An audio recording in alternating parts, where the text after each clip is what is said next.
tarde, galera. Acabei de chegar de viagem.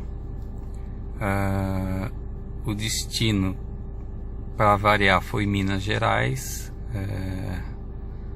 uma comunidade rural próxima a São João da Ponte. O meu trajeto dessa vez foi por dentro, via São Francisco pela balsa, e de volta, diferente do que eu tinha feito com a Toro, que eu tinha feito 0,40, né, via Montes Claros e retornada por São Francisco. Essa é a média geral no álcool, 9,3. Eu considerei uma média muito boa, levando em consideração que, se vocês repararem no vídeo que eu fiz com a Toro, que ela fez 8,8, a Toro eu acabei andando menos na estrada de terra, e com esse carro aqui andei numa comunidade, numa cidade vizinha que eu não conhecia, Farrazilândia. Fui visitar minha cunhada que tinha casado, então eu cheguei a rodar 200 quilômetros dentro da área rural, em estrada de terra, que eu vou passar aqui. Vocês vão ver que a média de quilometragem, média de velocidade do trecho foi de 53 km por hora, para vocês terem uma noção de como eu rodei bastante. Foi uma quilometragem significativa, uma média bem ruim, né? Então baixou desses 1.500 quilômetros, 1.200 são em asfalto ou cidade, né? Então, assim, considerei uma média de um consumo bem satisfatório, o que já era de se esperar, né, em relação à Toro, que é um carro bem mais pesado, e é um carro que é mais aerodinâmico. Aqui ele está com o tanque cheio, já abasteci para fazer a entrega do carro na locadora. Então esse seria um dos detalhes. O carro é bem bonito, tem o GPS. Como eu não tinha feito pareamento, eu acabei não usando o GPS, eu não testei ele, até porque eu tenho um GPS automotivo que eu prefiro usar do que o GPS em si, porque principalmente nessas áreas que o GPS do celular sai de área, eu pelo menos tenho essa percepção de que o GPS, o sinal de GPS é melhor do que o sinal de GPS do celular. O GPS do celular ele perde com mais facilidade. O espaço é satisfatório, um carro bastante interessante. Eu não tinha pretensão de pegar esse carro quando eu reservei. Meu objetivo era pegar a Renegade, mas não tinha disponível, só tinha a Duster.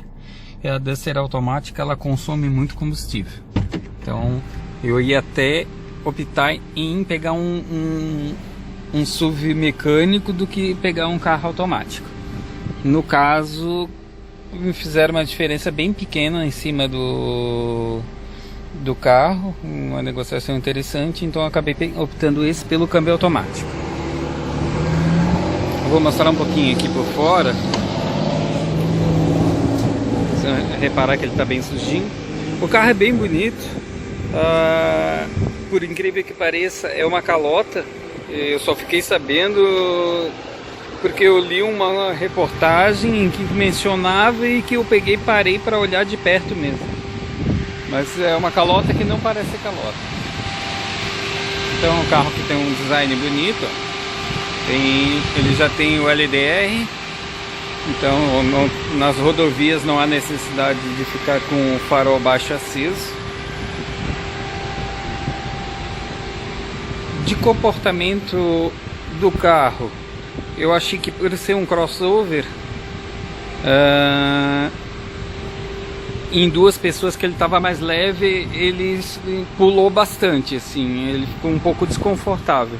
Quando eu estava andando com mais pessoas dentro do carro, ele se comportou melhor, ficou mais confortável, não pulou tanto.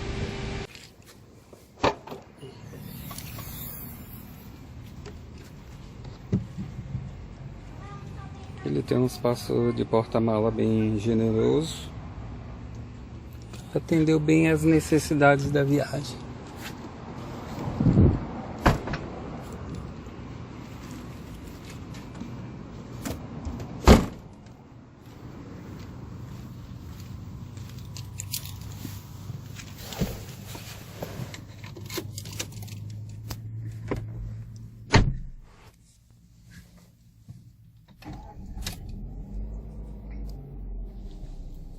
voltando ao rádio, ele é touchscreen. Você pode ir passando as estações aqui, ou mover aqui o dial. Você recebe sinal de mensagem de celular por aqui, se ele tiver pareado. Tem GPS, mas no caso meu eu não fiz o pareamento, né? Tem a opção de streaming de áudio, entre outras coisas. Ele tem um controle de áudio, de volume aqui, e de som, de telefone, e piloto automático, que eu prezo muito num carro, seja ele automático ou mecânico. Algumas pessoas fazem um comentário de que acham estranho o fato de o piloto automático ser atrás do volante, né? Para quem não está acostumado, pode até ser, mas é aquela coisa. Se você for ver, o piloto ele tem automático, ou todo o sistema do carro ele tem que ser intuitivo. Você não precisa estar olhando para ele para saber como é que ele funciona. Então, a partir do momento que você entende a dinâmica de como funciona, de como ele opera, você realmente não precisa estar olhando para ele para usar. E é o intuito dessa filosofia da Citroën e da Renault, de ele estar posicionado atrás do volante. Ele tem que estar ergonômico e você tem que saber como operá-lo. A partir disso você não precisa estar à vista, porque você não tem que ter essa necessidade de olhar para o volante para ficar olhando qual botão que você vai ter que apertar ou não. Então é bem intuitivo. Talvez eu já esteja acostumado. Eu tinha um Peugeot 307 que ele era igualzinho a esse sistema aqui, então depois que você se adapta, tanto o controle de som quanto do piloto automático são iguais. Então, acho bem intuitivo. O ar-condicionado deu conta do recado, gelou bem, o câmbio se comportou bem, um câmbio de 6 marchas, bem gostoso de viajar. O motor 1.6 dele se comportou de forma adequada, com baixo consumo de combustível, com desempenho adequado. A altura do solo também adequada, né? Não raspou nenhuma vez a parte do fundo do carro, nem pegou a frente, nem atrás, nenhuma vez. E a gente estava numa área rural com trechos bem ruins, com valas para ultrapassar. Então, assim, o carro se comportou bem satisfatoriamente.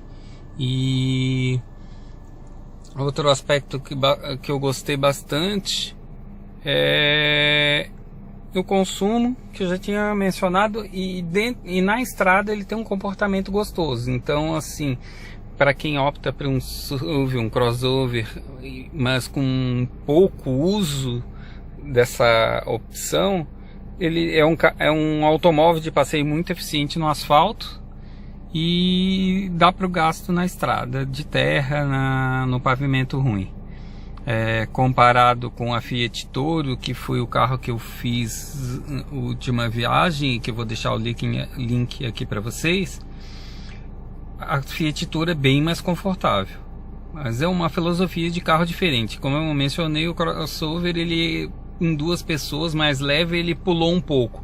Aquelas costeletas de vaca que tem na estrada de terra, ele também vibrou bem mais do que a Fiat Toro. A construção da suspensão da Fiat Toro absorveu de forma muito eficiente esse tipo de pavimento. Então, assim, eu senti um pouco de estranhamento no início, mas o carro se comportou de forma perfeita. Não vou dizer que não recomendo o uso desse carro.